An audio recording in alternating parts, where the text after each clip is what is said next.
ఆదర్శం. అంటే రేవంత్ రెడ్డి అందుకే హిట్లర్ తరహాలో ఒక హంతక భాష మాట్లాడుతూ ఉన్నాడు.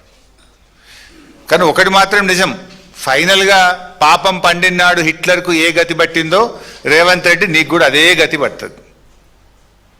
ఇదంతా ఆయన ప్రయత్నం ఏంది? భాష దేనికి మాట్లాడుతున్నాడు? ఎవడు మాట్లాడతాడు? ఫ్రస్ట్రేషన్లో ఉన్నటువంటి వాడు, విషయం లేనటువంటి వాడు, సమాధానం చెప్పలేనటువంటి వాడు.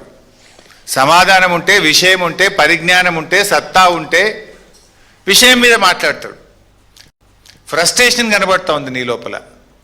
నువ్వు జారుడు బండ మీద జారిపోతా ఉన్నావు, నీకు ఓటమి తప్పదు అనేటువంటి ఒక ఫ్రస్ట్రేషన్లో ఊగిపోతా ఉన్నావు, బూతు భాష మాట్లాడుతూ ఉన్నావు.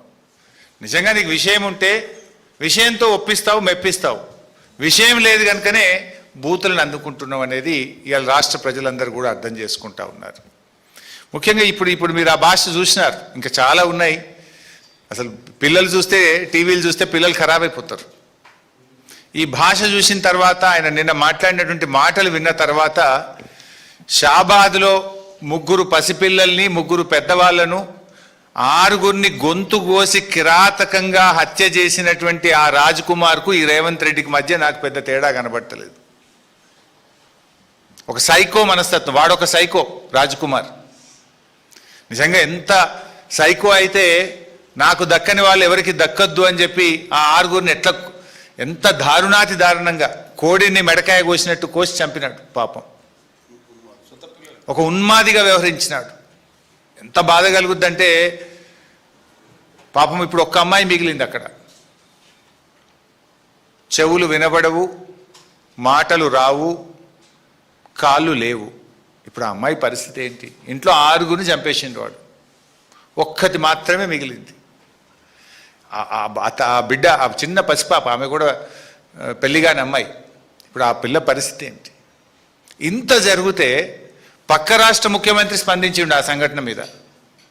కానీ ఈ రాష్ట్ర ముఖ్యమంత్రికి కనీసం ఆ సంఘటన మీద స్పందించలేదు ఇప్పటిదాకా. ఒక సీనియర్ అధికారి, ఈ రాష్ట్రానికి చెందిన ఒక ఉన్నతాధికారి, పోలీస్ అధికారి, నిన్న గోల్ఫ్ కోర్స్లో హైదరాబాద్ గోల్ఫ్ క్లబ్లో గోల్ఫ్ ఆడుతున్నాడు నిన్న మధ్యాహ్నం పూట. ఈ రాష్ట్రంలో లా అండ్ ఆర్డర్ పరిస్థితి ఏముంది? అసలు ముఖ్యమంత్రి పాలన ఎట్లుందంటే, నువ్వెట్లున్నావో నీ పరిపాలన కూడా గట్లే ఉంది. ఇప్పుడు ఆనాడు కేసీఆర్ గారు ప్రాణాలకు తెగించి చావు నోట్లోకి వెళ్ళి 11 రోజులు ఆమరణ నిరాహార దీక్ష చేసి తాను ప్రాణత్యాగానికి సిద్ధపడి కేసీఆర్ రాష్ట్రాన్ని సాధించారు.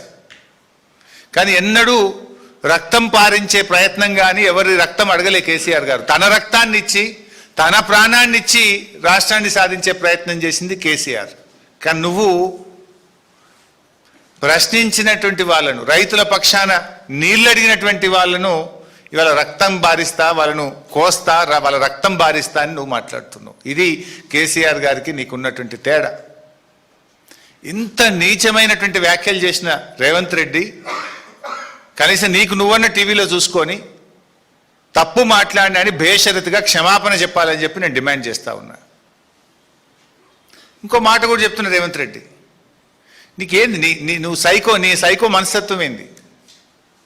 అంటే మమ్మల్ని తిడితేనో, మమ్మల్ని జైల్లో పెడితేనో, మా రక్తం బారితేనో రైతాంగానికి నేను నీళ్ళు ఇస్తా అంటే అందుకు మేము సిద్ధం. జైల్లో పెట్టావా పెట్టు, మా రక్తం కావాలన్నా తీసుకో, కానీ రైతులకు మాత్రం నీళ్లు పారించు.